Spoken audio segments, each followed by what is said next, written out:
Flusberg. So please. Okay. Buenos días. Gracias otra vez por la invitación. Sorry. Okay, like yesterday, if I'm speaking too quickly, or you have questions, or you want to argue with something I'm saying, just interrupt. That's fine with me. We can keep it casual.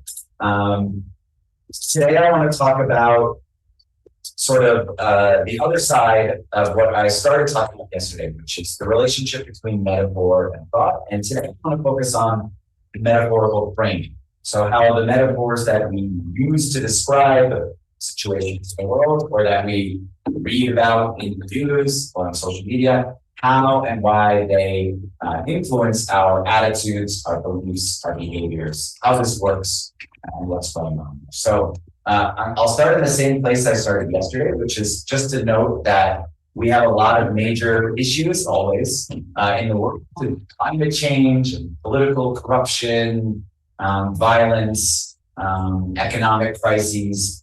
And no matter what language you look at, when people discuss these big, abstract, complex topics, you find that metaphors are pervasive.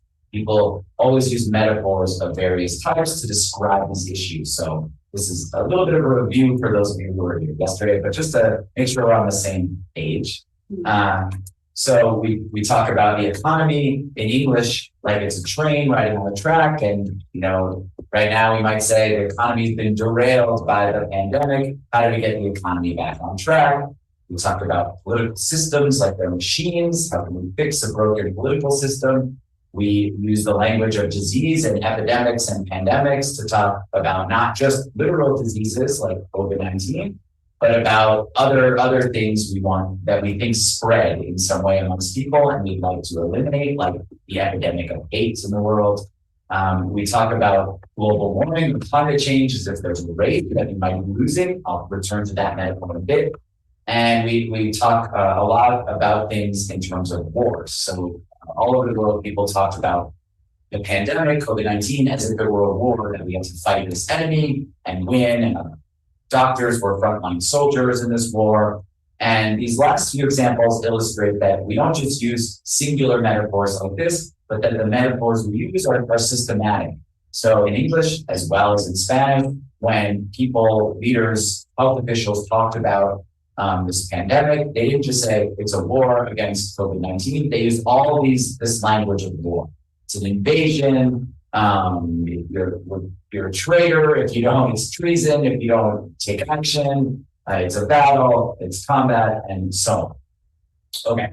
So yesterday I discussed mostly these first couple of questions. Why are certain metaphors common in public discourse? That I didn't go too much into, just to say that this seems to be the way that human beings think in some meaningful sense. And I focused a lot yesterday on the question of whether metaphors reflect our underlying thoughts and attitudes. So if I say a metaphor, can you look at the metaphor I'm using or that I endorse and say, I like that metaphor, and tell something about how I'm thinking? And we saw that the evidence is yes, usually, but it's more complicated, and I recommended using kind of empirical or experimental methods to try to get at people's underlying cognitive processing when they endorse or use a metaphor. Today, I want to focus on this third question. So how do the metaphors that we read or hear in our daily lives impact our reasoning and decision? And so I'll break this down into kind of three set of questions again. You'll notice that I like to do that. Do metaphors shape thought? So can we observe experimentally what I'll call metaphor framing effects? In other words, if I describe an issue using one metaphor or another, will that shape your reasoning or your attitudes in a way that's congruent with the specific metaphor that I have shown to you? And spoiler, the answer is yes. These effects aren't huge, but I'll show you, I'll discuss at first one example, point to some other work by myself and some other researchers on this topic. And then I want to focus most of this talk on breaking down how do metaphors work. So what exactly is going on? In what ways, it's not just one, do metaphors impact reasoning and decision making? And from there, that gets into this last question, which for some people is perhaps the most relevant, which is, okay, when are metaphors the most impactful or the least impactful? Can we, for example, craft more effective metaphor frames? And can we make predictions about when a message that has a metaphor in it is more likely or less likely to influence the audience? So that's what I'm going to try to break down. So I'll start here, do metaphor shape thought, and I'm going to pick on an example I discussed yesterday.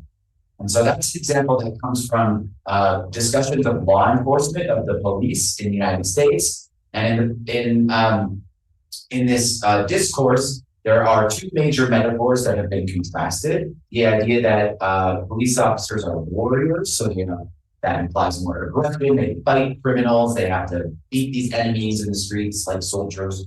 Or the metaphor that police officers are guardians. They're there to protect and serve the community. And this project, as I mentioned yesterday, was initially inspired by this report that was released by Barack Obama's administration in sort of the second to last year of his administration in the United States. And he had this task force on policing, and they said, they recommended in their conclusion that law enforcement culture should embrace this guardian metaphor rather than the warrior metaphor or mindset in order to build trust and legitimacy both within agencies and within the public.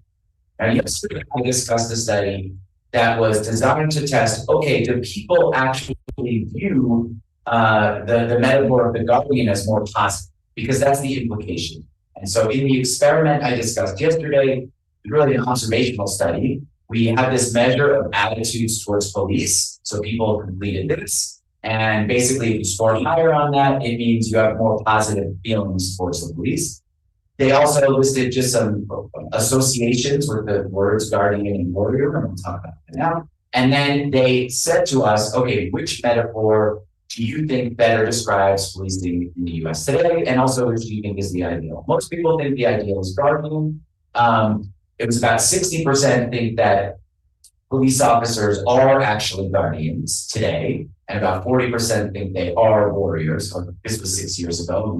My guess is actually this has changed in the wake of events like the George Floyd murder. So something on my to-do list is to run this again to see how the attitudes have changed.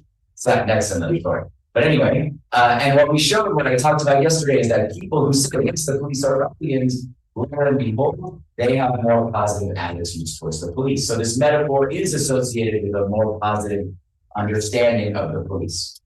But the heart of this paper that I'm describing now was not that observational study, it was the metaphor framing studies. So in the second experiment, what we did was we actually gave people a metaphorically framed message. So our participants were randomly assigned, we said, we're interested in your attitudes towards the police. And then we gave them this text, either the words in green or purple. So you read police officers are the guardians of modern communities, or you read police officers are the warriors of modern communities. They're strong men and women who serve a vital role in society, often placing themselves in harm's way in order to either protect or fight for their fellow citizens. So this was basically like the instructions to the task. And then they answered our measure of attitudes towards police. So that's it. Very subtle, metaphorically framed message. We always like to replicate our findings before we publish them. We try to get these effects more than once because, as you'll see, the effects are reliable, they're statistically significant, but they're not so large in size, which, by the way, you wouldn't expect that just a few different words would have this enormous impact. So we ran the study again, and in the second version of it, in our study 3, they only read the first sentence. We had the most minimal, small manipulation at all, just so we could see it was really the word guardian or really that metaphor that mattered. So they just read the first sentence. Police officers are guardians or they're warriors of modern communities. So the idea here with metaphor is that we're activating this metaphor in people's minds and getting them to think about this topic of law enforcement or the police in terms of the metaphor. We're seeing it back. So then they get in this next study, they give their attitudes towards police. So as a reminder, this is what I showed you yesterday. This is what we found in our first study. when people say they endorse the guardian metaphor, including police officers are guardians right now in the United States, that's in green, they have higher, more positive attitudes towards police. That's what I showed yesterday. And in the framing experiments, we find that the metaphorical frame has a significant impact on people's attitudes. So in both study 2 and study 3, and there was 300 something participants in each study, about half in each condition, we find that when we just give people the sentence, police officers are guardians of their community, blah, blah, blah, their attitudes towards the police are higher than when we give you the metaphor, police officers are warriors. Do you have a question? Yeah. Yes. More positive. Higher is more positive. So the guardian metaphor leads participants to have more positive attitudes towards police. So this is what we call a metaphor framing event. By describing the police officers in terms of this metaphor, we find that it has an influence on the participants' attitudes in a way that's consistent or congruent with the metaphor. And I'll just point out, this is one reason why we really need to run that first study to make sure that that metaphor really is associated with positivity. Otherwise, it would be hard to interpret these. Okay, so this is a metaphor framing effect. And my collaborators and I run many, many experiments now. I'll talk about some of them in more detail in a bit, but just to put a bunch on the screen here, we have studies showing that when we describe climate change as a war, as opposed to a race, people view climate change as more urgent. I'll describe that study in more detail in a few minutes. A paper we just published this year showed that when you describe mental illness, either addiction or depression, as a brain disease, as compared to a demon, these are very common English metaphors. So as an infectious brain disease, like it's infecting your brain with a disease, or it's a demon that you have to fight. When you describe addiction or depression as a brain disease, and then you ask people what are the causes of these conditions, people are more likely to ascribe biological causes when you describe it as a brain disease, when you frame it as a brain disease. My longtime collaborator, Paul Thibodeau, has run many experiments, and I've replicated this finding with him, that when crime that is in a city is described as a beast as opposed to a virus, when it's described as a beast, people are more likely to recommend kind of enforcement-related solutions to the problem. So things like you got to have more police officers, you've got to cage more criminals, send them more to jail. Whereas if it's described as a virus, they are more likely to emphasize kind of social reform. You got to figure out what the cause is and make sure it stops spreading. I have a new set of studies that we're working on. Yesterday, I talked about those teaching metaphors, college teachers.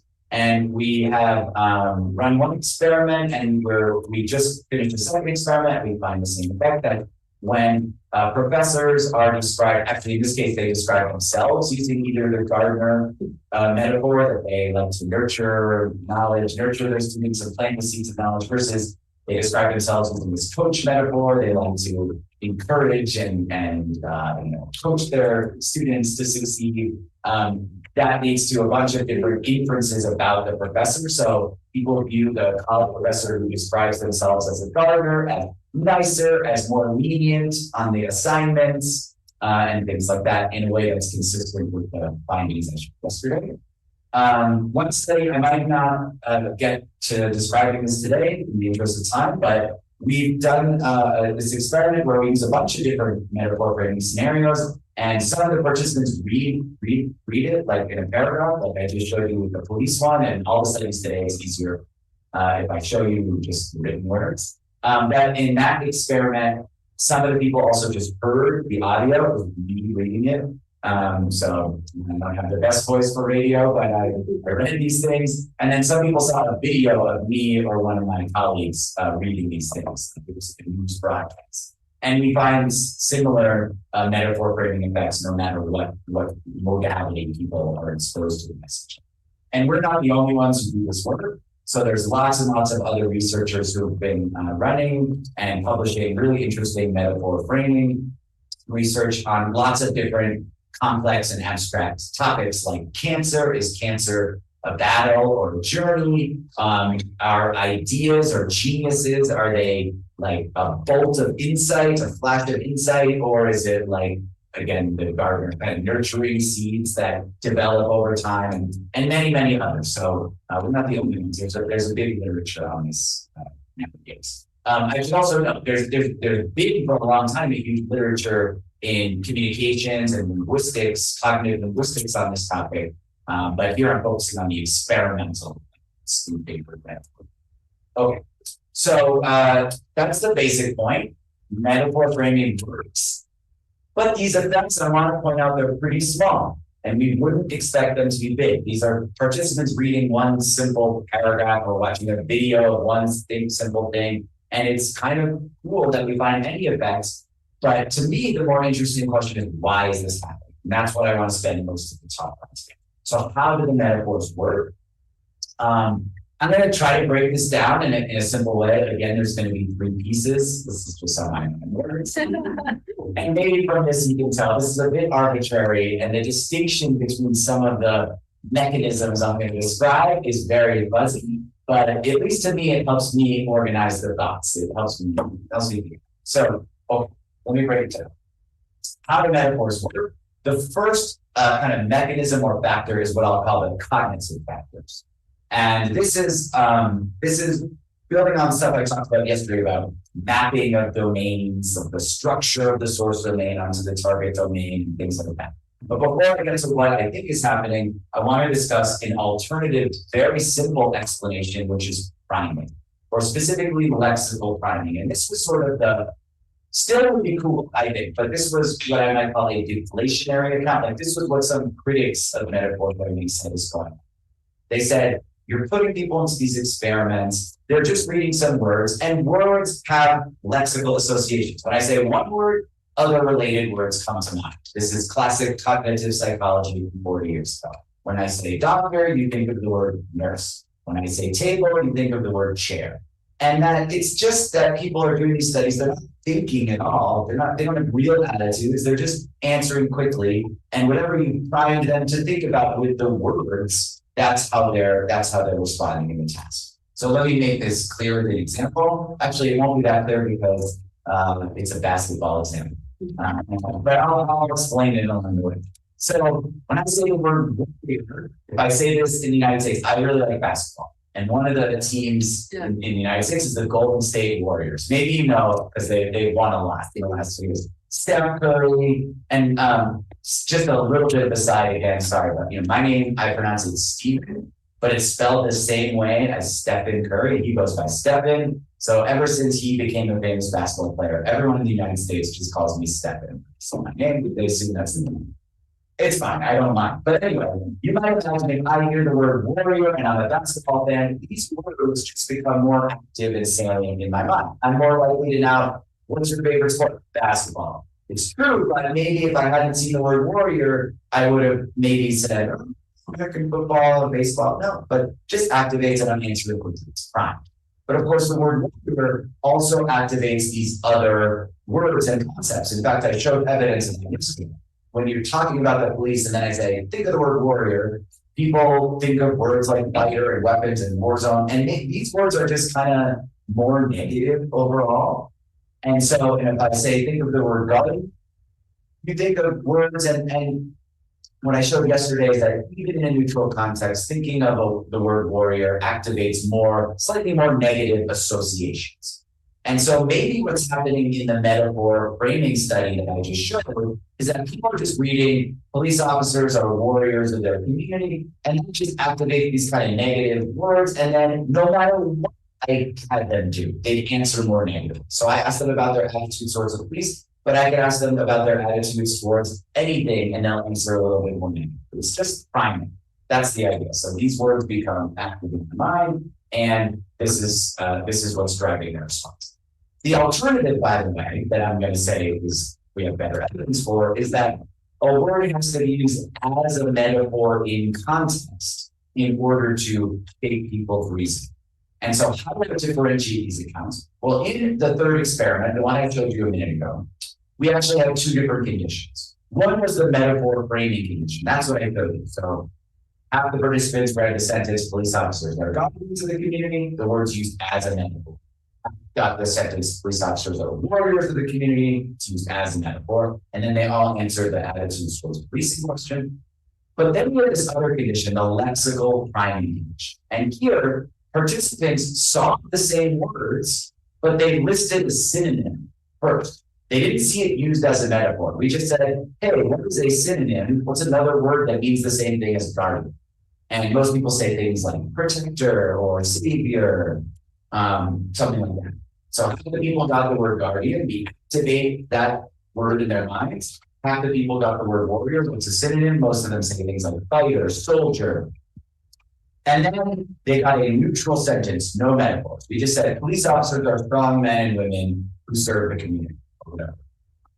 And then they answer the attitudes towards policing questions. So our hypothesis is that if lexical priming explains our effect, then you should get the same results in both of these conditions. People should show more positive attitudes towards the police when they saw the word guardian, whether they saw it used as a metaphor or whether they just read it and listed a synonym.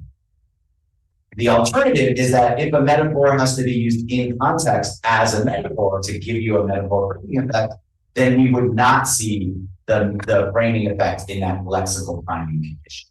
And in fact, that's what we find. So we only find, this is so I was happy with this replicated a finding from that crime as a beast and virus study that Paul Thibodeau had run. And since then, some other people, Elena Semino and Leonard Gordinsky and Rose Hendricks did the same, something very similar in a study about cancer metaphors. And so basically what we find is that lexical priming, just giving you a word and then asking you about something else to think about something else, that doesn't shape your reasoning. These words have to be used as metaphors in context in order to influence people's thinking or attitudes.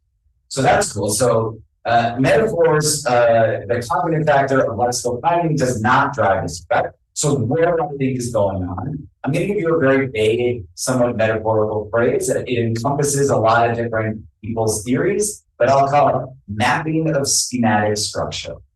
And what I mean by this is that properties of the source domain, warrior or guardian, are kind of in some sense mapped onto the target. So when I say the police are guardians, you think of what are guardians like. This is all happening quickly, automatically.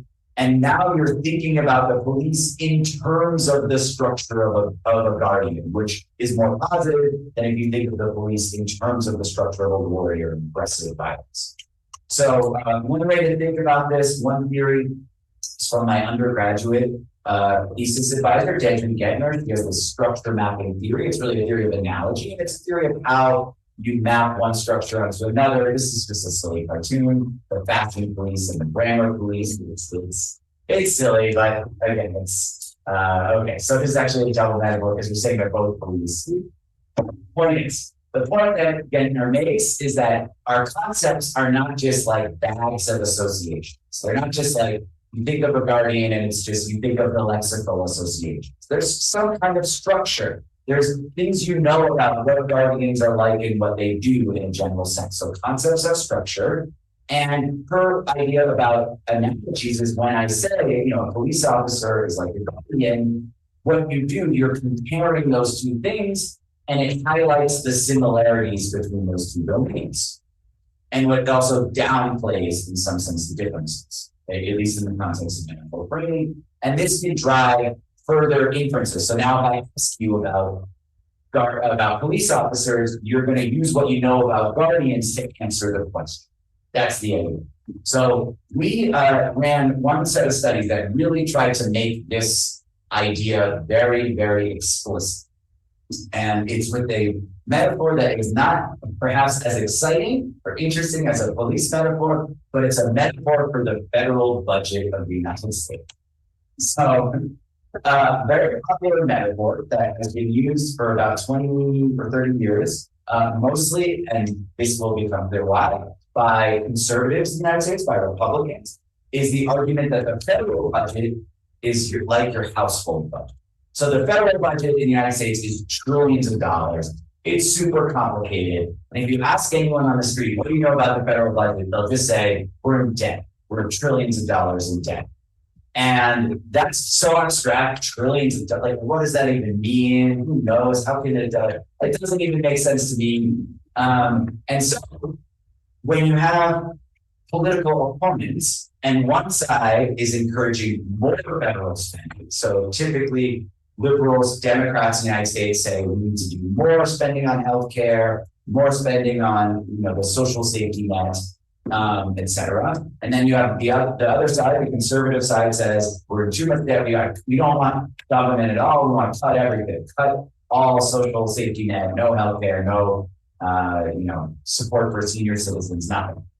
So how do they convince the population to try to vote for this? They have used this metaphor that the federal budget is like their household budget. So here's an advertisement that was really used. This came out of Mitt Romney's presidential campaign in 2012, where he ran against Barack Obama. And he was using in his political advertising this metaphor a lot. So you can see the structure mapping very much clearly laid out. So here is how much money that the government brought in, $2.5 trillion. That's so big. How can you think about it? Well, it's like I'm mapping out to your family income. Maybe you brought in $25,000. Okay, how much did you spend? Well, the government spent $4 trillion. These numbers don't make any sense. Okay, but imagine your family spent $38,000. Now in the government, we have this deficit, which is growing and growing. Why do you care? Well, imagine you this year became $13,000 in debt. And imagine if this accumulated over the last 20 years. So the projected national debt at the time was 16 trillion. I think now it's 30 something trillion. But imagine if your family was in debt 160,000. That's not good. And so the idea here is that people intuitively understand their own household budget. They know that if I'm spending more than I take in, I get more and more in debt. And we know that that has problems. Now I can't get a credit card. I can't buy a car. Definitely can't get a house. People might come and take my stuff. That's bad. So the idea is to map the household budget onto the federal budget. Now, by the way, when they use this metaphor, a lot of people jump in and say it's not like that. So there's all these articles why the federal budget can't be managed like the household budget. The federal budget is not a household budget. In other words, it's just a metaphor. There's some ways in which they're similar. There's some ways in which they're not.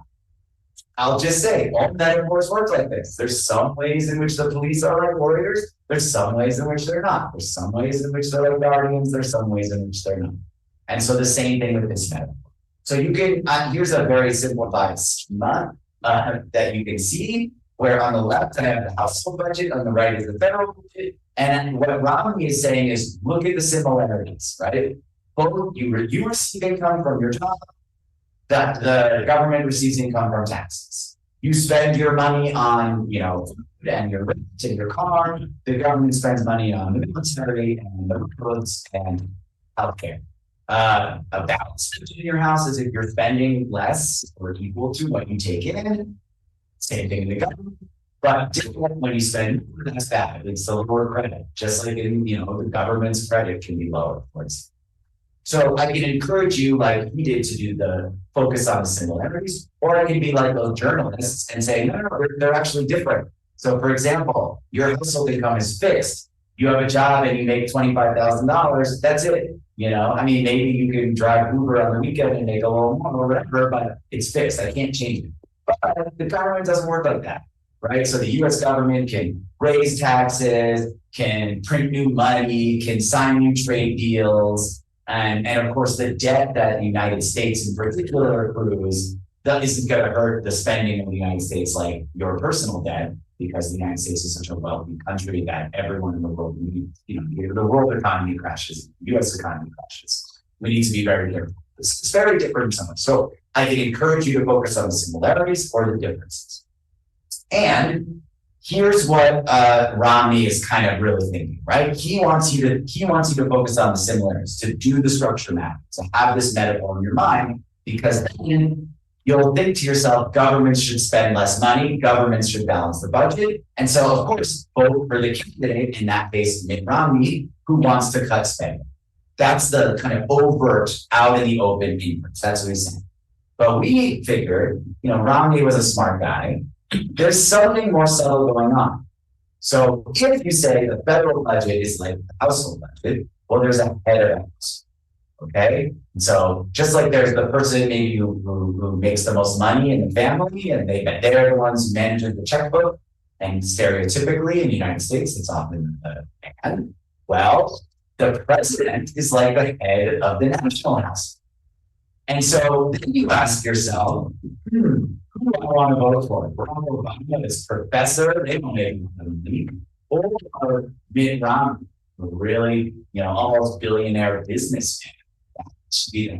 So we figured that people who get this metaphor, and Romney was probably very aware of this, are kind of encouraging you to say, you should vote for the rich guy.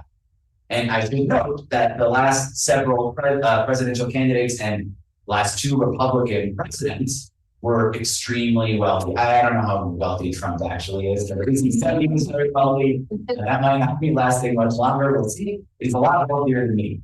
So, right, there's this theme we notice that people want to vote as conservatives in the United States for a very wealthy person. We think that this metaphor is part of that idea. So how do we test this? Is this really what's going on? Well, we ran a metaphor framing study, and this time in the first couple of experiments, we gave everyone all the ways, or not, so many of the ways that the federal budget and the household budget are similar, and the ways they're different. But we either encouraged you to map them, or we said basically don't map them. So how do we do that? Half of our participants got this paragraph. There are several important ways in which the federal budget is similar to the house, although notice I say the differences, although only governments can produce money, both have the potential to accumulate debt. And another difference, of course, governments have much more control over their revenue. In addition to being able to create money, they have control over tax rates, interest rates, and trade policies. But just like a Muslim, if the government fails to pay their debt, their credit rating declines, they may have a harder time securing a loan in the future. So we emphasize, focus on the similarities. The other part of the participants got all the same information, but we said focus on the dissimilarities, the differences. So we said there are several important ways in which the federal budget is different from the house, and then all the same. So we're telling the participants all the same information, but we're either encouraging you to say this is a good metaphor, use it, or we're saying don't use it. And then we asked them a couple of questions. So you rate your agreement or disagreement to these two questions on a scale from 1 to 5. And the first one is basically you'd say, I would be more likely to vote for a presidential candidate who had grown his or her own wealth. So who had become wealthy through their own businesses. And then the other one is kind of the inverse. I would vote for a presidential candidate who had problems managing their personal assets as long as I support their broader equity. So you rate how you agree on this. And here's what we find. We find that encouraging them to do the structure mapping or not, encouraging them to use the metaphor or not, had a significant effect on their responding. So in this first experiment, it wasn't statistically significant, but people were slightly more likely to say they would be likely to vote for a president who would run their own wealth. And they were significantly less likely to say they would vote for a president who had trouble managing assets. When we encourage them to think that the federal budget is like a household budget, we did a pre-registered large replication of this, and we replicated the finding. Now, with a larger sample, it was statistically significant for both of the questions. Again, these effects are small, but they were. So in this case, we think this is evidence of this kind of mapping schematic structure, because we either said map the federal budget onto the household budget or don't. And that affected these kind of very subtle questions about your support for basically personally wealthy or not wealthy presidential candidates. So this to us is like a cognitive factor that shapes how metaphors work. There's a structure to the source domain, the household budget, and if you're encouraged to use that source domain to think about the target domain, the federal budget, then that shapes your reasoning.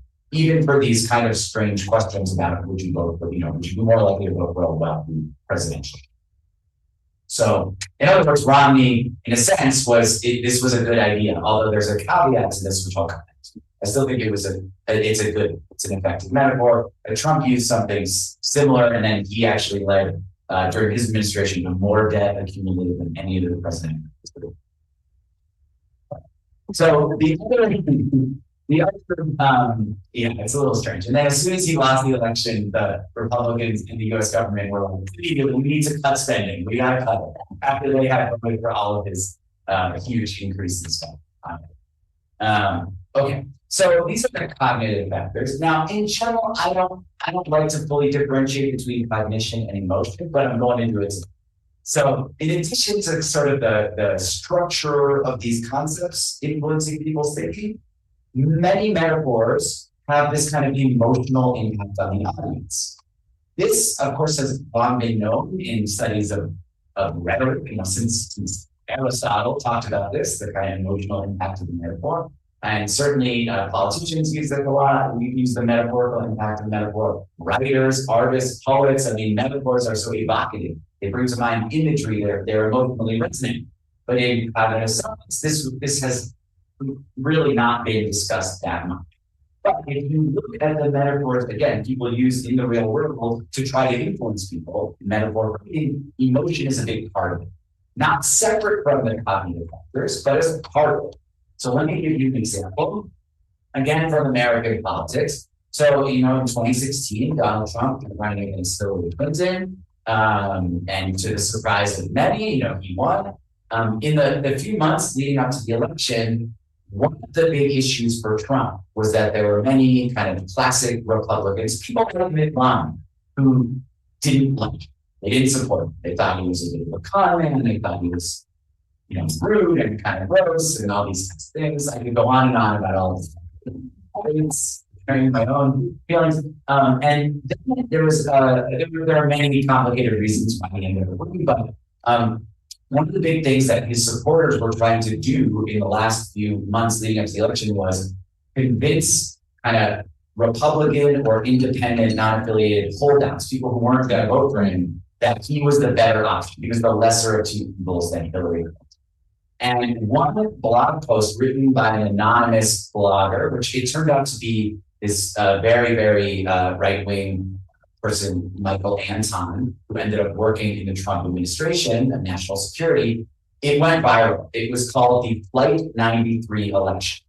Now, Flight 93 was one of the airplanes that took off on 9/11 in the United States, the biggest terrorist attack in the history of the US. And that was the plane where the passengers rushed the cockpit and forced the plane to crash, killing all of themselves, but preventing the terrorists from being able to fly the plane into another building.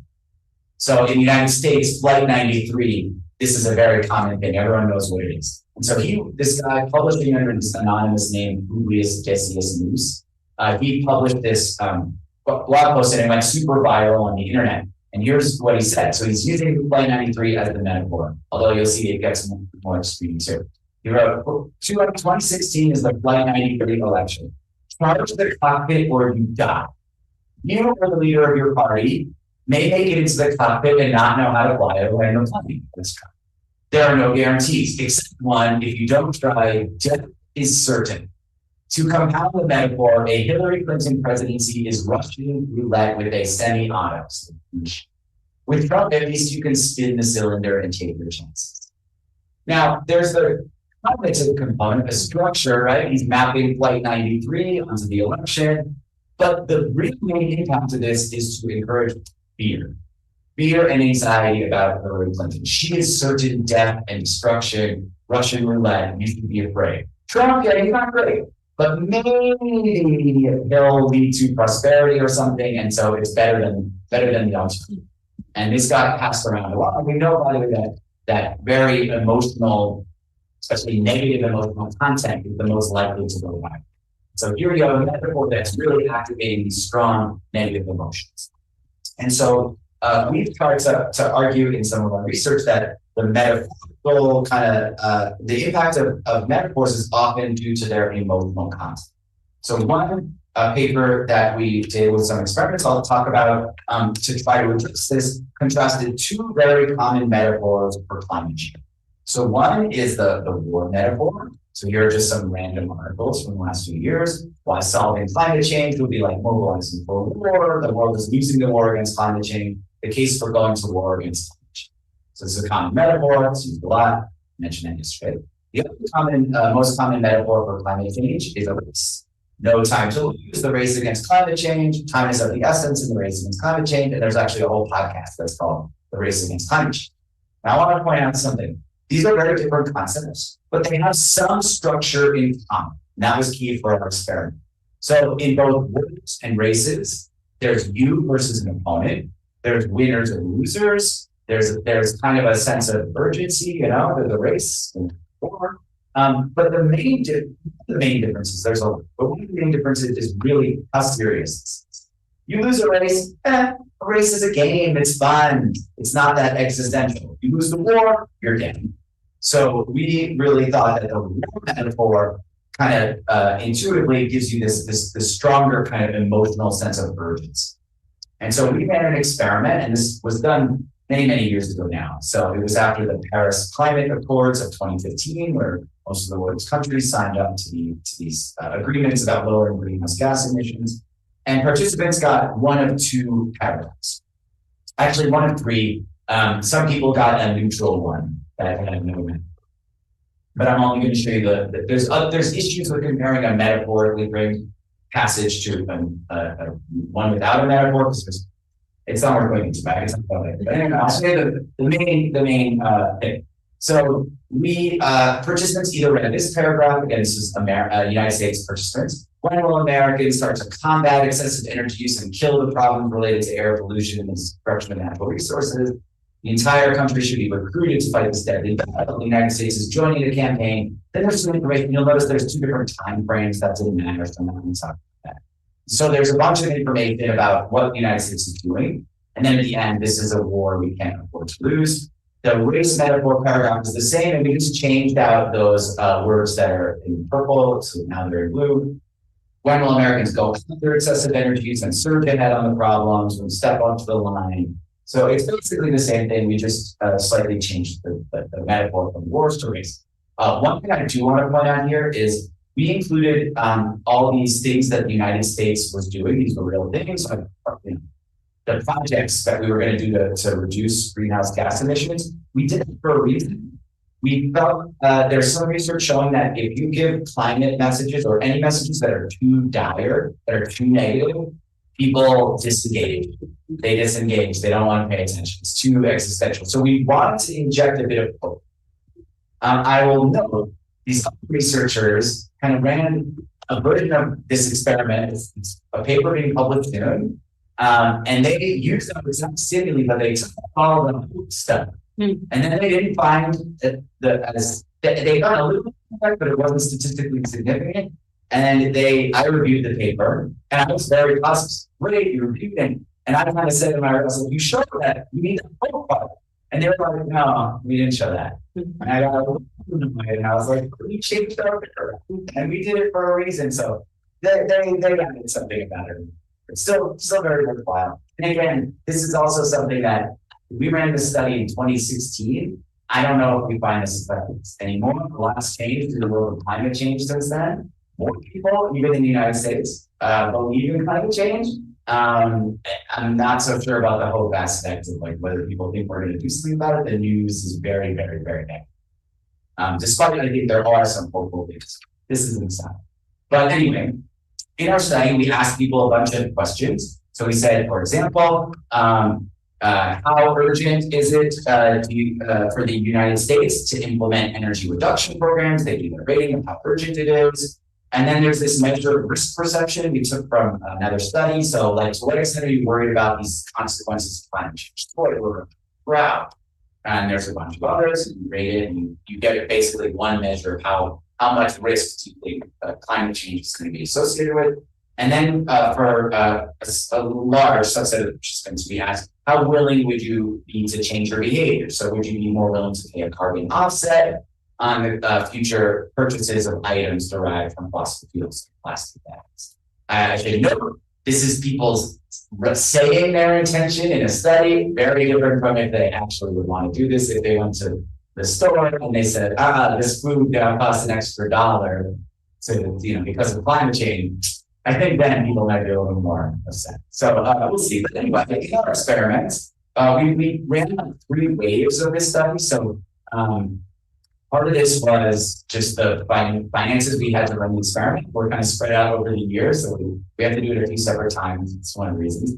But in the end, we had almost 3,000 participants, and we found that the war metaphor led to a greater sense of urgency and risk and a willingness to change behavior. And we attribute this largely to the emotional impact of the concept of war. It's more emotionally intense and negative than the metaphor of a race. Again, like I mentioned yesterday, I don't think it's a good idea to use this metaphor a lot.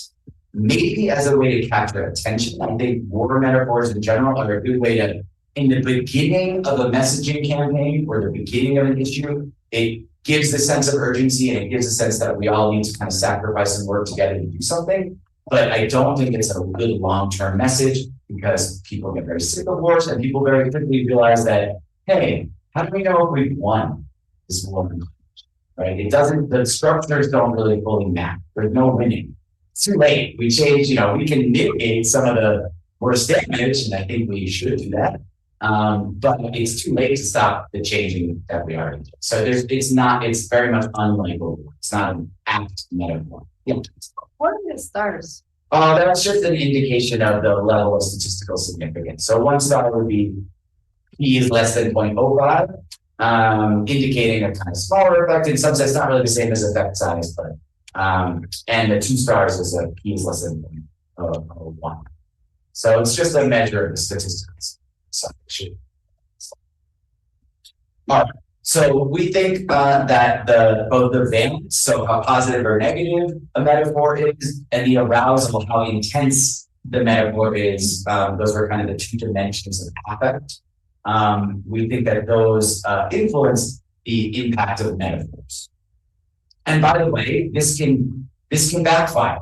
And so one of the things I'll start talking about is, when a metaphor is more or less effective, this can backfire. So there's one set of experiments by, I think, Chris Hart out of Lancaster University in the UK, where he showed people these dehumanizing metaphors that were used by right-wing, kind of Nazi-ish groups online that use basically very dehumanizing and animalistic metaphors to describe immigrants in the UK. And he showed that actually people became more supportive of immigration when they read those metaphors.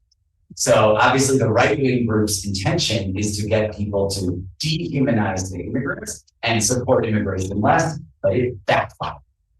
And so having too much of that emotional intensity might not have the impact you want on your audience. And that raises kind of the third factor, which I'll only say a little bit about here, which is kind of the social pragmatics of all communication. So I'm going to communicate to you, and you have different beliefs, values, background knowledge, cultural knowledge than me, then that's going to impact how you interpret what I say. You might not interpret things in the way I want you to. So in that case, for example, most people are not right-wing neo-Nazis. And so when they see the rhetoric of those groups that is using this really intense, strong, harsh language, it doesn't make you believe more like them. It actually makes you dislike them and disagree with their belief. Again, something similar happened for many people in the United States with Donald Trump. He said very dehumanizing things about Mexican immigrants at the start of his campaign. And for many of us in the United States, that didn't make us say, oh, we should adopt his beliefs. It actually backfires. And so that's the thing about metaphor framing, is that the social pragmatics are really important. If you say something that goes very strongly against your audience, or communicate something about you that is negative to your audience, say, why are they having this horrible rhetoric about these people they don't even know? Then it actually can have the opposite effect of what you want. And so that's what I'll call the social pragmatics. I'll get a little bit more into that in a minute.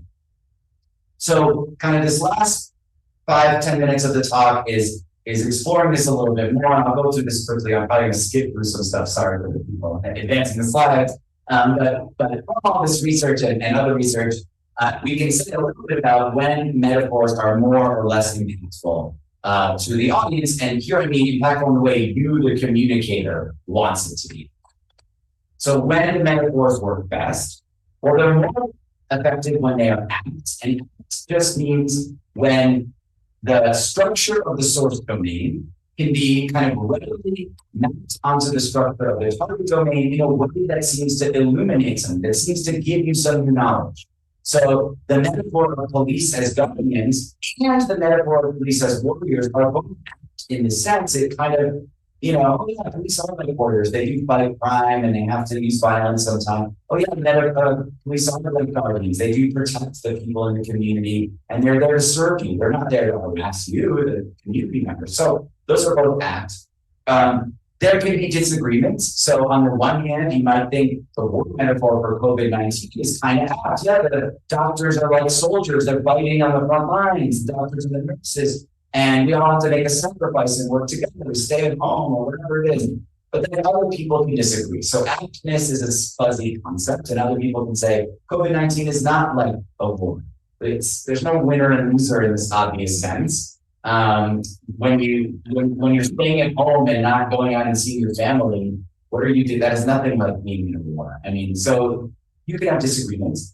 But there are some metaphors that are more obviously apt and some that are less. Let me give you an example from American context, US context. Sorry about this, but I do love this example because it's very hilarious.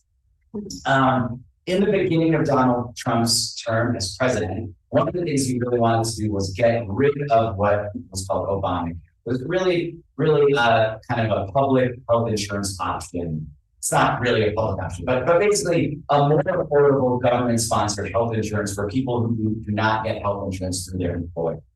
Okay? And he wanted to get rid of it. And just getting rid of it would save the government some money, but it would throw like 30 million people off of health insurance, meaning they couldn't go to the doctor without paying thousands and thousands of dollars. And so this didn't happen. Even though his party, the Republican Party, controlled all of Congress, in the end, a former presidential candidate, John McCain, very famously in one of his last 10 votes before he passed away, did a big thumbs down, and they didn't protect it. But while this was being voted on in Congress, people, both Democrats who were saying to not get rid of this, and Republicans who were saying we got to get rid of this, they made claims and arguments to journalists about to try to get the message out. And one of the struggles for the Republicans who wanted to get rid of Obamacare was that they had no replacement. Trump had promised, I'm going to give you a better plan, but there was no plan. And so they came up with these tortured arguments for why we should eliminate insurance for 25 million people before giving a different option that might be cheaper for the government. And so one of the big explanations came from a Republican Congressman, Drew Ferguson, from state of Georgia's 3rd district. And here's the metaphor. A little over 6 years ago, I lived in a pretty decent house. And one day I heard a knock on the door. Before I knew it, my colleagues from the other side of the aisle had let a goat loose in my house. Now for 6 years, that goat has been missing in and he was dwelling in my house. I want to invade my house, but before I can, I have to get the goat out of the house before it does any more damage. It makes no sense to start fixing up my house until we get the goat out. Now that I've explained to you what this was, you might imagine, I guess the code is the help. But it's not, it doesn't really fit. I mean, he just wants to say, this is bad. Open house is bad, and Obamacare is bad. But that's not what the metaphor is, right? There's no way to map the structure. It doesn't tell you anything about the health insurance plan. So it's a very bad metaphor. He got a lot of funny negative. This didn't help his cause. Okay. So metaphors are more effective when they're honest, and metaphors is a little difficult. It's something I'm currently trying to do. An easier technique that I want to mention is that metaphors are more effective when they appear early in a message. So what some research shows is that if you use the metaphor at the beginning of like a paragraph or when you're starting to explain something, that has a much higher impact than when it comes at the end. And in fact, several studies have shown when a metaphor comes at the end, it doesn't have any impact on the audience. And this again gets to basically how people process language, which is you build up in a way like a model, or your thinking evolves over time as you're reading or hearing about a subject. And when a metaphor appears early, that allows you to take what you know about that source domain, maybe it's war, maybe it's guardians, whatever, and map it onto whatever the topic domain is, whatever you're talking about. But when it appears at the end, people have usually already formed their mental model. They've already kind of decided what they want. So metaphors are much more effective when they appear early in the message. They're also more effective when they are extended. So when the metaphor is used a bunch. So, and especially if you ask people questions, you know, if you include the metaphor in the question itself, that we've shown in a few studies. I have some slides, I'm going to skip through it, but in the interest of time.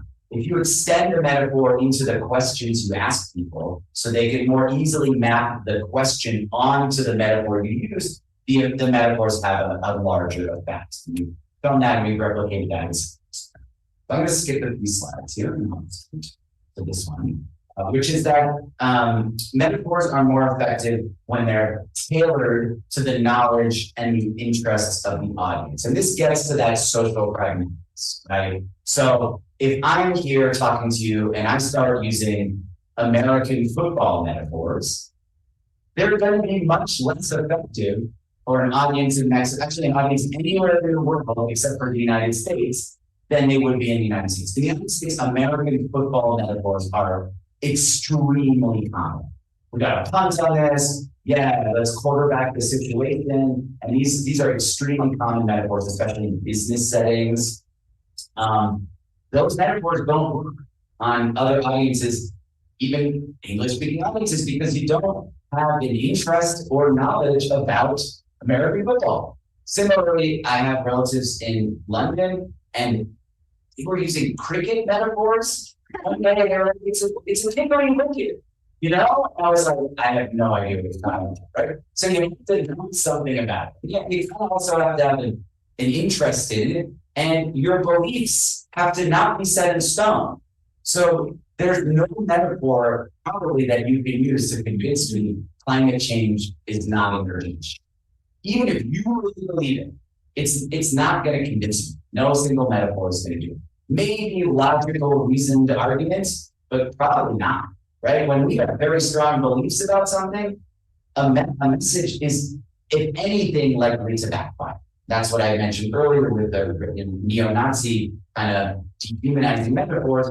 They work on other neo-Nazis. They amp up other people who already believe that, but they do not work on any other audience, right? They backfire. And so this is kind of what I mean about tailoring. And this is why I say, you know, as was pointed out, I say that metaphors are not magic bullets. They can be useful tools, to use a different metaphor for persuasion, but they can't just completely change how people think. It doesn't work. So I can give you one quick example. In our study of budgets, right, we actually, in the two experiments that I showed, there was no difference in the behavior of participants in the study who were Democrats, who were more liberal, and Republicans, who were more conservative. So that the messages that we crafted, where we emphasized either the similarities or differences, but they were very balanced paragraphs that kind of included all the information, those actually worked the same on no matter people's political party affiliations, Democrat, Independent, Republican. But in the real world, these messages are often not so balanced. So they're kind of all in favor of one view or another, right? If you read in the media, that's most of what you get. And from politicians, they don't say, well, the other people on the other side, they say this, and that's kind of true. I think this. It's very, very like that. It's more all in one side. So we did the third experiment where we want to see if you could get like a bigger effect if you use very realistic paragraphs. I'm not going to give you the whole thing, but basically one paragraph was like all this detailed information. Here's why the federal budget is like your house. And that's it. It's just, and then we really at the end, like the next president of the United States will be charged with managing this budget. And one indication of their ability to do so effectively may be seen in their personal financial behavior. For instance, have they been able to manage their household budget effectively and grow their own wealth? So we like really made this like it was a political act, right? We made what was subtle, very not subtle. And then in the realistic difference one, so half the people got this paragraph. We said at the end, basically, as a result, no personal financial history of a candidate may not tell us very much about how effectively they'll be able to manage the financial economy. Blah, blah, blah, blah. And then we asked, are you likely to vote for a candidate who's growing their own money? Are you likely to vote for a candidate who's in trouble managing? We got some interesting. So first, I'm going to show you the data, not looking at the difference between these two conditions. Just overall, across those two conditions, Republican and independent participants, so more conservative participants, they were like into this. This was fit their worldview. So they were much more likely overall, no matter what, to say, I'm more likely to vote for a candidate that's growing their own wealth, and I'm less likely to vote for a candidate that had financial problems. But Democrats were kind of intermediate. They're 3 out of 5 on the scale. So in the middle, they're like, hey, like this, I don't really care about the wealth of the candidate. That doesn't matter to me. So like that's their belief. The wealth doesn't really matter. Whereas the independents and Republicans, this argument fits their worldview. And so then what I'm going to show you next is the difference between the two conditions. So how much you're likely to say how much you're likely to vote for presidential candidates from their own wealth when you got this metaphor that they're similar, the strongly similar paragraph versus the strongly different. Those paragraphs have no effect on the Dem participants. They read those, it doesn't convince them one way or the other.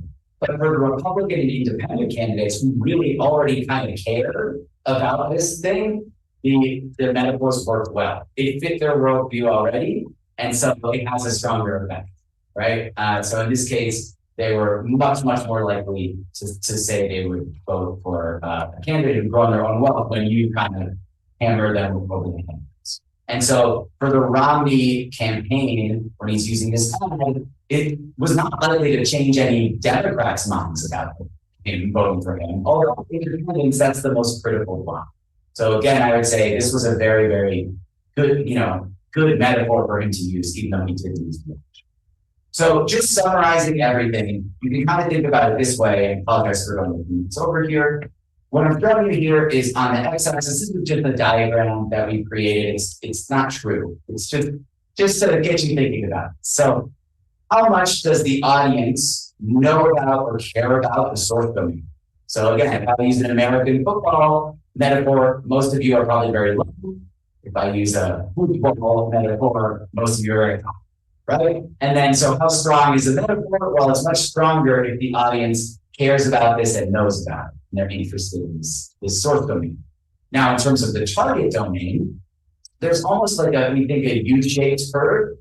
If you have no understanding of the target domain, so I tell my niece, who's like 13, hey, the federal budget is like a household budget.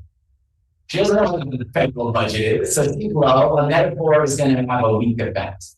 But if I talk to, maybe a Democrat who's like, I'm working people, I don't care about my presidential candidates. Well, they might have a strong prior belief that I shouldn't vote for super wealthy people, for example. And so the metaphor is also not good.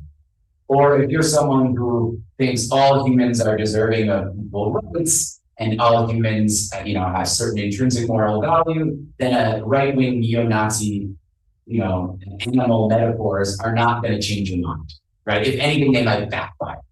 But when you target people who know something about the target domain, I know the budget, I think that's not great. Maybe you're an independent voter or something like that. That's when a metaphor can have a stronger effect. When people haven't solidified their view about something, they know something about it.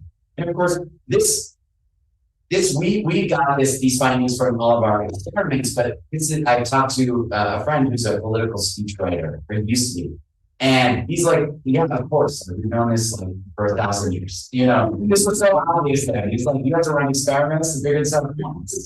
We learned this in the intro to rhetoric, But for me, I didn't take those tests, so I had to figure it along part of that. So, when just to kind of hammer this home, when there's no understanding of the target domain for the audience, you can't map the two on because you don't know enough to do the mapping. When it's too high, your attitude is not malleable. You can't change your attitude. And there's this kind of middle ground sweet spot, and that's where you see most of the effects. The metaphor, this is one reason why these metaphor framing effects are small. Only a subset of the participants in our experiments actually have this middle ground, plus their knowledge and interest in the source domains to actually have their attitudes come out. So I would only ever expect very small effects in these things. So to wrap up, metaphors are pervasive and systematic in all of our communications about complex issues. They influence how people think by structuring and organizing the domains they're used to describe. That's the structure mapping. And they shape how we feel about issues. That's the emotional connotations. But the potency of a metaphor, how impactful it is, depends on these other factors. So I'll just end it there. I can talk about some of my future and current directions if you have questions, but I'll just say thank you again to all my amazing collaborators on these projects, and then that's it, and I'll take any questions. Gracias.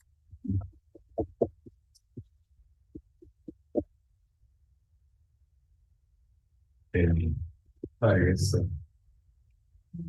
have one question. Which is the difference between framing with metaphorical? I love this question. So I'll say framing is the broader term, and framing is just how you present information about a topic. And I'm arguing in a new paper that's hopefully going to come out next year, it's very long, is that framing is just communication, right? Anytime I communicate about anything, and it could be with words, it could be with my gestures, my tone of voice, the imagery, even what I'm wearing, all of this in a way contributes to the message that I'm communicating, right? And all these aspects of communication will influence the audience in some ways, more or less, in certain ways. So metaphorical framing is specifically in the way we use it in our research, when a metaphor is used to specifically describe a target domain. So it's specifically the use of metaphors. In some of my, but I'll say it's a fuzzy boundary. So I've given elements of this talk before, and I was mentioning this. I gave this talk, and told Sergio and Natalia that I gave this talk at NYU a few years ago. Not this one because we have all these new studies, but I talked about the police metaphor study. And one of the people in the audience said, but police are companies in war. It's literal. It's not a metaphor. And I said, okay, well, actually, this data, people think it's metaphorical slightly. And he was like, no, it's just literal. And so in that case, for him, he might call that lexical framing or just like verbal framing, where they're screaming. He just didn't think it was a metaphor. But in other studies, what we've been looking at, especially in the last few years, is I've been running a lot of experiments where we frame a discussion of an issue, but instead of changing a metaphor about it, we change something else. So we might change just a label, and we apply a label to one person or another. So I had a paper last year where it was a paper about people judging a case of sexual assault.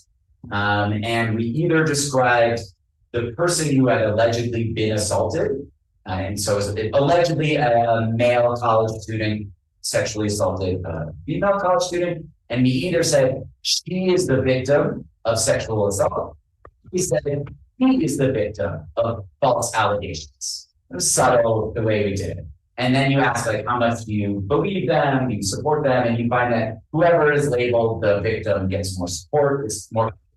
But we would call that like lexical framing or label framing, because they are literally victims under one interpretation, but it's not and in other studies, we do what we call syntactic framing, where we change some aspect of the grammar.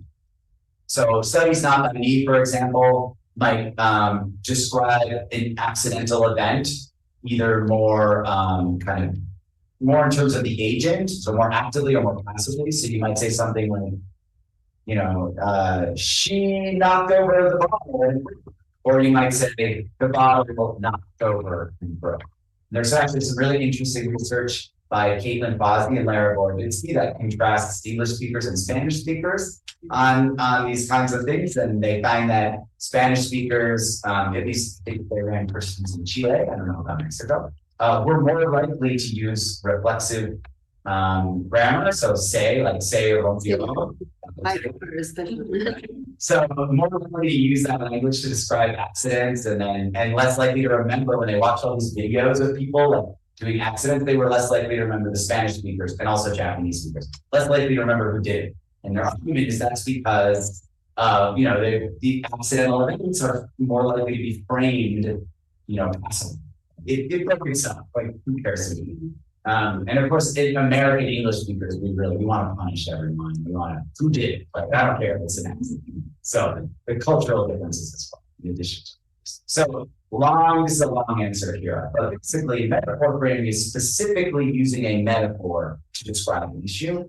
Framing in general is just how an issue is communicated about. And that might involve differences in the metaphors, labels, grammar, or any number of.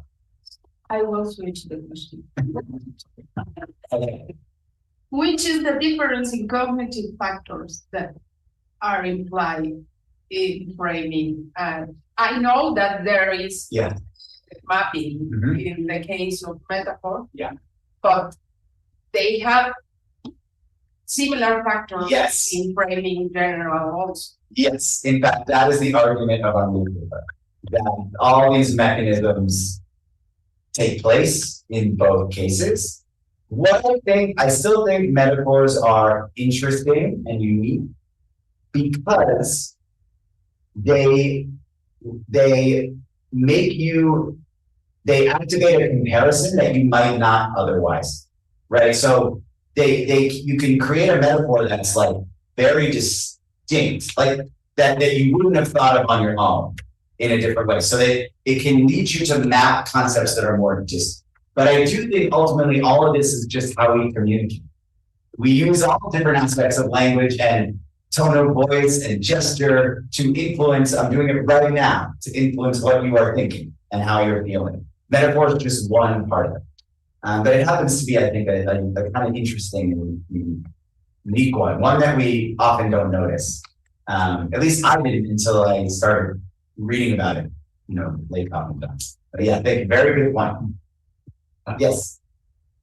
I have a question that maybe because this is not my field, so but now, like going back to the presentation yesterday and the broader picture, so like how does this fit in all this framing, metaphor framing, in, for instance, the lack of John's discussion? Is it that then arguments are tacitly framed as wars in our whole culture independently, and that's why we are so prone to using these, or how do you? Yeah, that's a great question. So yeah, I think going back, right, so part of what we try to do is test experimentally some of the ideas and theories that Lakoff and Johnson came up with, and others have written about this.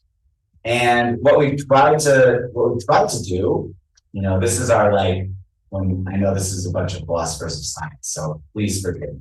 We want to make progress and refine our theories and come up with, more detailed understanding. And so we think that this provides a more, I guess, empirically grounded vision of what they were talking about, that some of their critics now have to grapple with this kind of data. At the same time, it kind of tempers some of the bolder claims, perhaps, that especially Lakoff has made about political communications.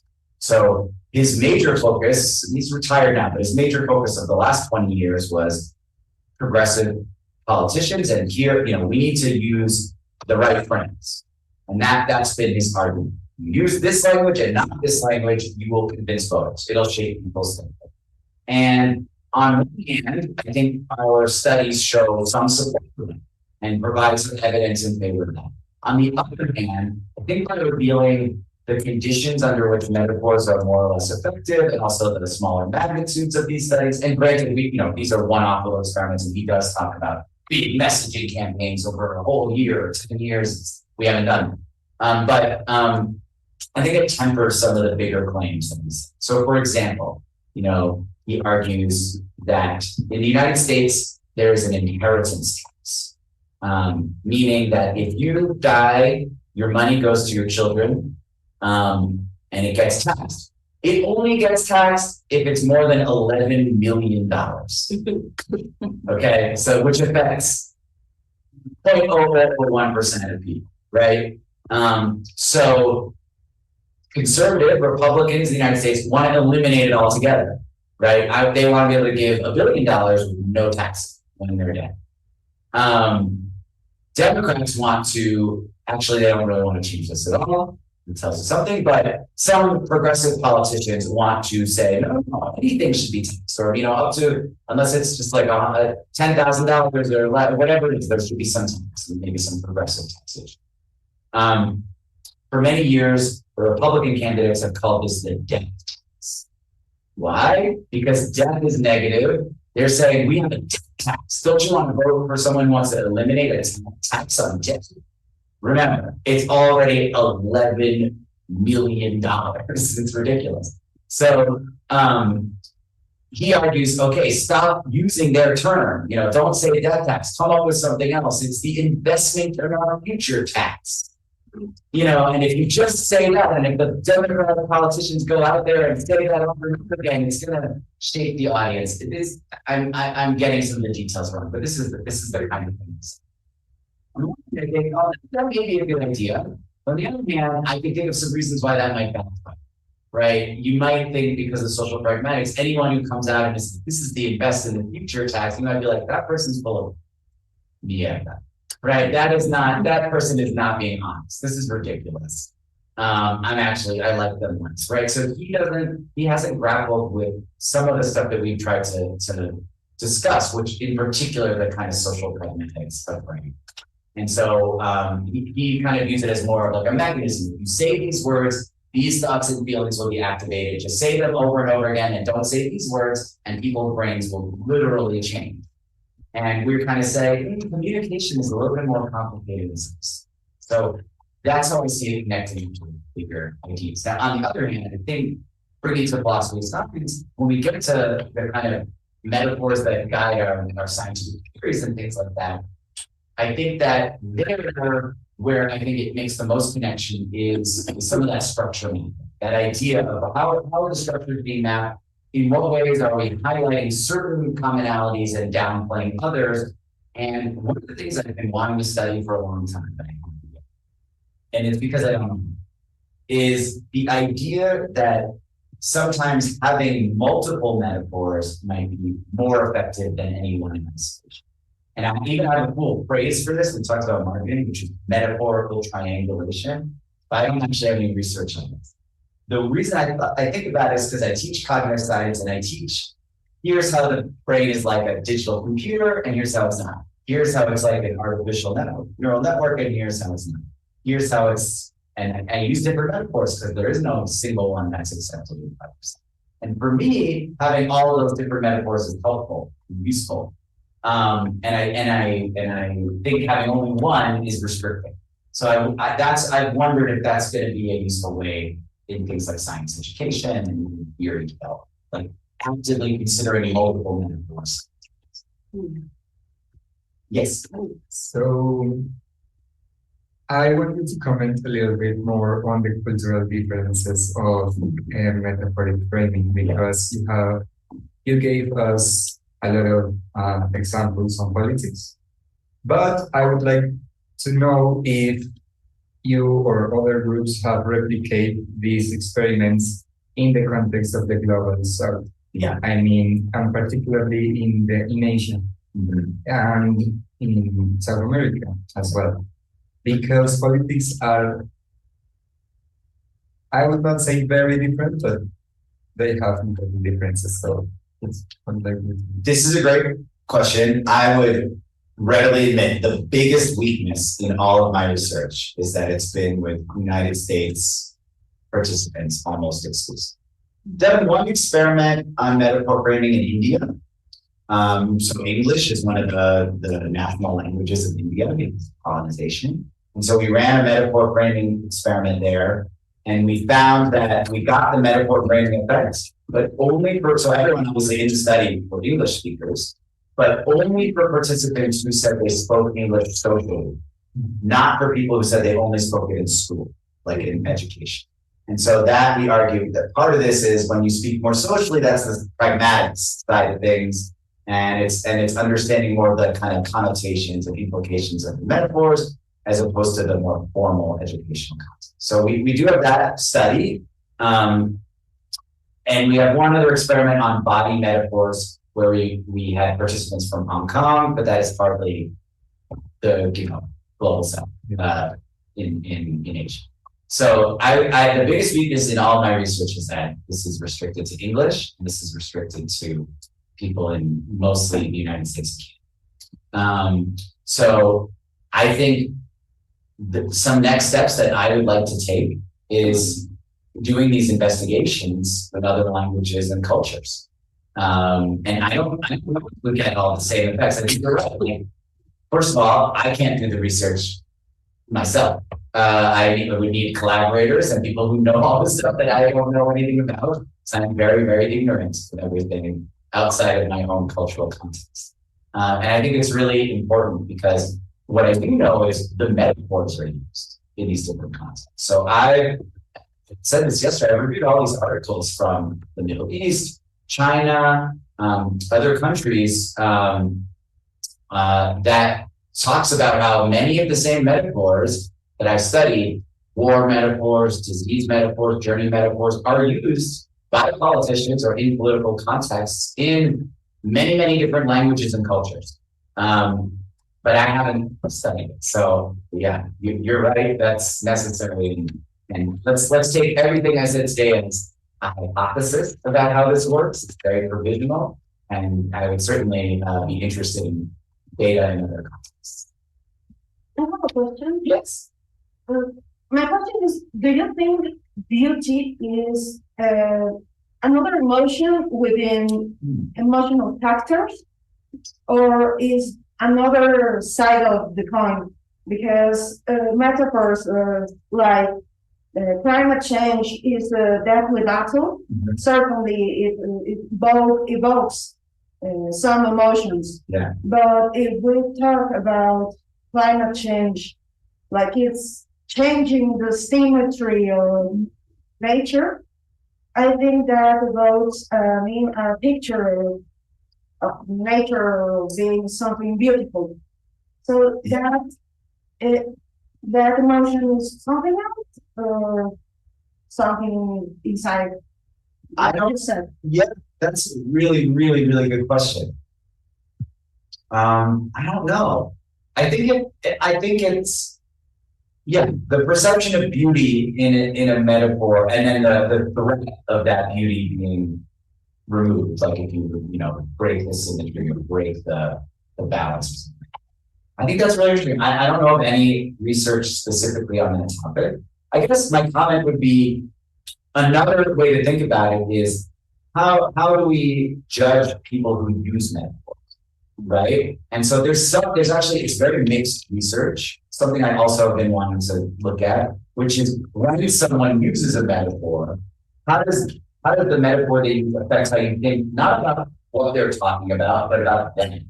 So you could imagine that someone who uses, war, violent metaphors, maybe it's affecting how you think about what they're talking about a little, but maybe it also makes you a little less positive about them. Whereas someone who uses this like a metaphor that evokes a sense of beauty or a threat to beauty, not only does it change how you think about the subject, but now the person, they're more poetic, they're an artist, right? Because at least for me, I really like poetry. And when I read poetry, one of the reasons I like it is the sense of beauty, right? Just the way the language is used gives you, and also literature, right? It evokes this sense of like beautiful art in addition to the other kind of thoughts and feelings that it evokes. And so I think you're right that there's a little bit different than your question, I know, but I'm trying to just kind of go on because I don't have a good answer to your question. I think it's a really good thing. I wrote it down and I want to look into that. Yeah, the perception of beauty is an interesting emotion. I think it's different from a sense of kind of urgency and fear. or even like positive feeling, right? So I think that's something good to think about. Thank you. I have another question in relation with the question of metaphors also. Yeah. How can apply the approach you propose to understand the role of metaphors as element for public communication of science in intercultural communities with another worldviews and with hard practices and knowledge that may be contradictory to scientific knowledge? So interesting. So let me make sure I understand. So how can we use metaphors in communication across cultural things, especially when the people in the different cultures might have different worldviews about something, or even different thoughts about scientific realities? Or police, or police, yeah, right. Yeah, I think that's another really good question. I think what you would need to do, I don't have a very good answer, so let me make some stuff up. I think what you need to do is, and this is not done very often as far as I know, in a lot of like messaging that's kind of like intercultural, you know, when the United States sends messages to other, we're a special, very narcissistic case because the United States just thinks that we're like the best at whatever we should go, at least historically. So typically what's done is people rely on the common metaphors that they use that mean something in their culture. And they'll just use that maybe to communicate with someone from a delegation from another country. And I actually strongly think, based on this research, that that's not a good way to communicate. It can be very ineffective. So let me give you one example that's not from a global center. It's from Europe. And I mentioned this in a conversation the other day, which was at the beginning of the pandemic, many world leaders, from Donald Trump to Macron in France to Xi Jinping in China, used war metaphors. Said, this is a war, we need to fight, we all need to sacrifice. And I heard this is a little hearsay, but I was on this roundtable with this German linguist. And she said the only world leader that didn't use that she had studied in Europe, that didn't use a war metaphor in their inaugural speech was Angela Merkel in Germany. And that's because for the rest of Europe and the United States, war metaphor, the prototypical war is World War II. Good versus evil, allied versus enemy. In Germany, that is also the prototypical war, but it is not, because the Germans were globally the bad guys. And so she did not use, apparently, the war metaphor, even though everyone else was using it. So you could imagine that if some, global nonprofit organization wanted to communicate about climate change, and they read my paper and go, oh, we should use the war metaphor, and they go to Germany and they use that metaphor, it might backfire, because what it brings to mind in the German context is like more maybe shame, or more, I don't want to think about that. War is bad. It's not like we're fighting against you. And so that's kind of to your question. I think what you really need to do if you want to use metaphors to facilitate, because I think it can help build common ground. I think you really need to make sure you know from people in that community, in the culture, what are the sources of knowledge in that cultural community? What is the common ground, right? So you actually, before you can try to have this kind of communication, you need communication first to establish, what are the beliefs, the models, the values, because I think what most people do, I'll speak for myself as an American. The United States is what people tend to assume if you're American is that like the way we see the world is the way everyone must see the world, right? It's obvious. I think that's a human thing, kind of assume that your perspective, at least if you've never had to confront, right? So most people in the United States never leave the United States, only watch stuff from Hollywood. You never see anything from another culture. You see something with subtitles, people turn it off. Luckily, that's changing a little bit, but you don't have any cultural models from other cultures. And so you assume everyone sees the world the same way you do. You assume that all of the source domain knowledge you have works the same everywhere. And that, I think, can end up harming that kind of intercultural communication. So you really want to establish that first. Again, I recognize the irony in this, since I just gave you a talk using all these American political examples, but I hope that I was able to provide the context to help make it make sense. But yeah, very, very good question, important question. Yes. So in the last study that you showed, I was wondering, like, you were, well, and I don't know if you did, like, you talked a little bit about having like this metaphoric or metaphorical and literal text, Yeah. right? So I have some questions about that. Sure. Because in the last study, so you show that if you're talking about, I totally repeat it was climate change or politics. Yeah, climate change. But if you're talking about it as a race or as a war, right? So people tend to, I don't know, see it as more important to do something right now. Yeah. If it is a war. Yes. So my question is, if it is, why the text that you show is a literal text, Yeah. but it supports the vision of the speaker.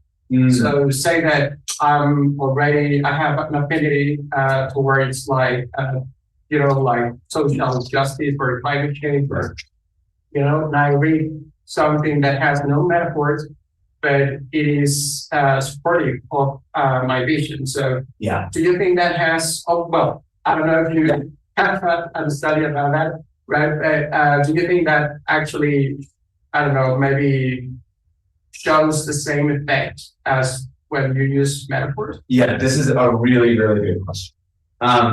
So we have data from that experiment, and it didn't show it because it makes maybe the study look a little less cool, which is that when we have like a literal, and I'll say it's hard to come up with a literal paragraph but let's just say no consistent metaphor. So instead of saying we have to like kill the, combat climate change, it says something like we have to address climate. What we found is that in that case, it was exactly, so I can go back. I should have put this slide. It's a good question. It was exactly in the middle. So when it was neutral, it was like here, and it's not statistically different from either one. Now, there's other differences, right? Like between when you don't have this extended metaphor and you do, but in that case, it has an effect. It's kind of like, it's almost like the race one made people think it's like a little, and the war one made people think it's a little more serious, which that makes sense. Race is a game, whereas a war is serious. So when it had no metaphors in the middle. But I think it's going to depend on the context and, like you said, on the interest of the audience. There is research. There was a meta-analysis done. Now, there's been a few. There's a couple that are more recent. So it's pretty common in kind of some communication research to just contrast a paragraph that has a metaphor with one that doesn't. And in general, what they find is that metaphors are slightly more persuasive than when it's literal overall. In this study, that wasn't the case. The war metaphor, I guess, was slightly, but not statistically more impactful. But in general, what some research has shown is that a metaphor is slightly more impactful for all of the reasons I've talked about today, which is like they're more emotionally evocative on average. They structure how you think of something a little bit easier. But the effects again are pretty small. What we typically like to do is contrast two metaphors, and that's so that we can really isolate the structural properties and try to equate the two as much as possible. Okay, everyone's getting a metaphor, everyone's getting something that brings to mind an image, that's more imaginative. But we change, whether it's war or race is really about how serious it is and things like that. But it's a really good question. And you might imagine if you don't care about, I don't care about like metaphors. I just want to make people more likely to recycle. I just want to make people more likely to, go to the doctor for a checkup. And who cares if it's a metaphor or not? You just want to know what's the most effective. So I would say, if I have to give you one sentence, metaphors, but it depends on what was very, very rich. Thank you. Yes. I want to make you a question that I think you already answered, but I want to put you a little bit. Please. I think, well, the question is, how do you think that we can study social pragmatic factors? You already said that you don't know, but some idea. I suppose that you have some idea, because actually I can agree that metaphors are there and are metaphors are influencing our thinking and are important. So, and I think that all the evidence that you provide us is convincing. But also, it's very clear, I think, that the social pragmatic factors are very important to understand when a metaphor is going to be apt or when a metaphor is going to work or not. And I was thinking, for example, in the case of Angela Merkel talking about COVID and not using the war metaphor. Maybe one explanation is with this one that you give us a moment ago, but you can also think that she was the only one who has a background as a scientist. And maybe it was important in the way that she was framing all the problem. And so how we can study those social pragmatic factors? Yeah, so that's a really, really good question. We've been thinking a lot about how to study the social pragmatics. I'll tell you how we've started to try to do this, not in metaphor framing, but in the other kinds of framing. So one thing we have asked is we'll give people a frame, they read something about whatever it is, climate change, sexual assault, it doesn't matter. And we have them give their whatever, how do you support this character, what do you? Then we show them the paragraph again, and we say, which part of this paragraph was the most influential to you? Like which sentence? And from that, you can look at what they highlight. So one thing you can get from that is, are people consciously aware that this grammar or this label or this metaphor? But another thing you can do is compare people who highlight the key framing manipulation versus not. And interestingly, sometimes, and I'm speaking very vaguely, but sometimes you find that you only get the framing effect. So in that victim framing study where we had people read about sexual assault, and we either said, she is the victim of assault or he is the victim of false allegations, only people who said that label influence, that's what I cared about. Those are the only people who showed the effect. The people who other people cited something else, the description of the event or some other part of the paragraph, no framing. And we think that starts to help us get at the pragmatics. Like, what are you reading into this? In other words, in that paper, what we suggest is that people don't know about this case. They don't know what's going on. But they know that the journalist who wrote this article included that sentence. And they infer, they included it for a reason, right? This is social pragmatics. I assume that when you are using words and phrases, you're doing it for a reason. This is Brycean maxims or Sperber and Wilson's relevance. It's like you say things that are informative and relevant. And sometimes I pick up on it and sometimes I don't. So we argue in that paper, the people who say, they wrote like she's the victim of assault. They must be saying that in the article because that's what they believe. And so I should probably believe that too. So that's one way to get that. Start to ask people, why did you give the answer you gave? And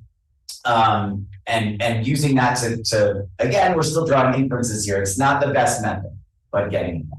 Another thing we've done is look at how people interpret. So there's some kinds of sentences and grammatical structures that we know from a lot of research have pragmatic implications. but what we test is can people pick up on it? So let me give you an example. In English, you'll have to tell me if there's something like this in Spanish. We have what's called like the subject complement syntax. There's something similar to Spanish. So we say like, oh yeah, like I'm just as smart as him. Right? So there's the subject and there's the complement in that phrase. So when I say like a subject complement statement of equality, this is just as good as Y, the literal interpretation is that they're equal. But the pragmatics, this has been discussed by linguists and philosophers, is that the person in the complement position, like X is just as good as Y is the reference point. That actually communicates very subtly that most people believe Y is better, right? And so some researchers, Chestnut and Markman, did this really interesting study where they looked, they were looking at how people talk about gender equality in English in the United States. And most people say things like, girls are just as good as boys at math, for example. This is a stereotypes domain where the stereotype is the boys are better than the girls. But research shows, if you look at test scores, there's no difference.